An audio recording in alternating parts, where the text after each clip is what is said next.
Au petit déjeuner, Cécile informe Achille que Tom a été mis hors de cause dans l'affaire du meurtre de Pascal Belvis.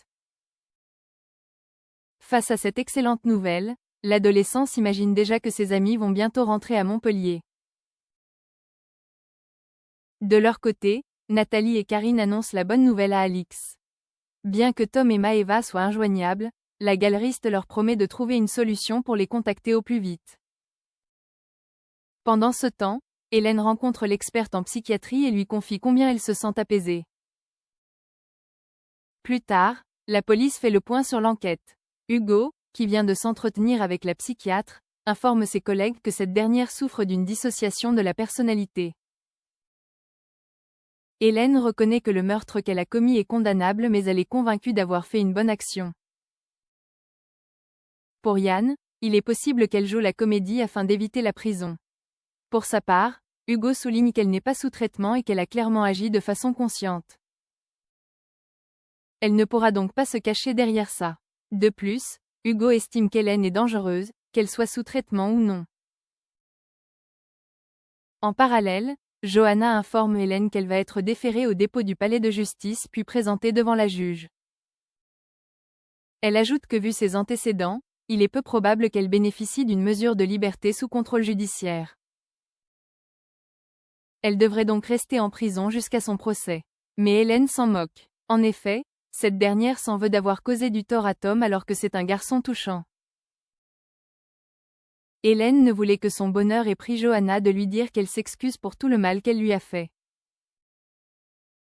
Elle espère d'ailleurs qu'il la pardonnera et viendra la voir en prison pour échanger avec elle comme avant.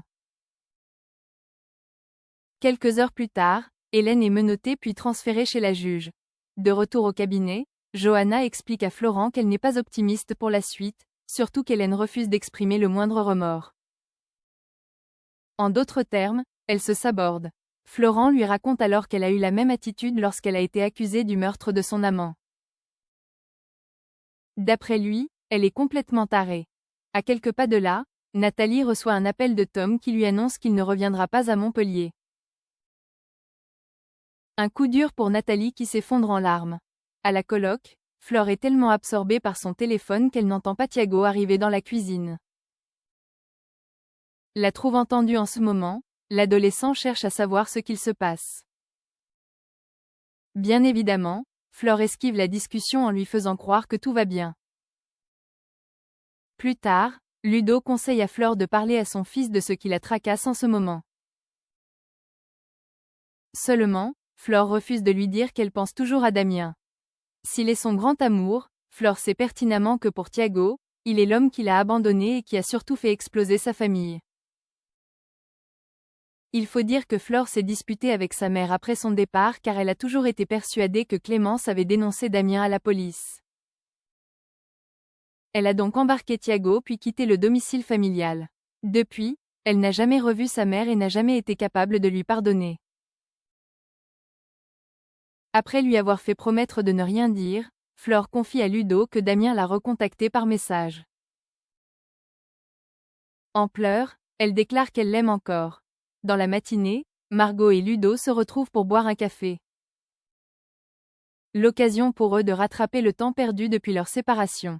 Ludo lui parle donc de son envie de changer son rapport avec les femmes et plus particulièrement de son abstinence. À son tour, Margot évoque ce qu'il se passe dans sa vie. Elle lui raconte alors qu'elle est revenue à Montpellier pour passer son barreau avant d'ajouter que tout se passe bien avec Hakim. Ludo se dit très heureux pour elle. Par la suite, Margot rencontre Johanna. En effet, la jeune femme souhaite faire son stage chez BGL.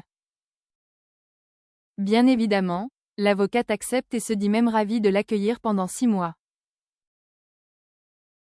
Au cours de la discussion, Margot lui raconte que Ludo est toujours autant à côté de la plaque avec les femmes. Et bien qu'elle ne sache pas ce qu'il a fait pour en arriver là, Margot imagine qu'il a encore fait n'importe quoi. Mal à l'aise, Johanna met un terme à la conversation. Pendant ce temps, Ludo confie à Élodie combien Margot est une femme géniale. Il se reproche d'ailleurs d'avoir fait foirer leur histoire. Lorsqu'il évoque le bonheur qu'elle vit avec Hakim, la jeune femme comprend qu'il est jaloux et lui conseille d'arrêter de se morfondre pour avancer.